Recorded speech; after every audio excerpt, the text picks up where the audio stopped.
Itu perintah dari Pak Presiden terpilih. Kita tetap menjalankan tugas yang sekarang, ya.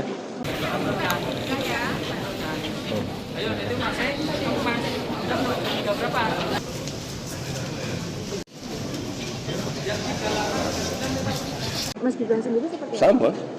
Itu perintah dari Pak Presiden terpilih. Kita tetap menjalankan tugas yang sekarang, ya. Sampai nanti Meskipun kemarin dapat kritik dari Pak JK, dapat kritik dari Pak JK dulu zaman jadi wapres, sebelum dilantik dia mengundurkan diri dari menteri. Enggak, ini kan masih lama pelantikannya. Saya rasa saya masih punya kewajiban untuk menyelesaikan pekerjaan-pekerjaan yang di sini, ya.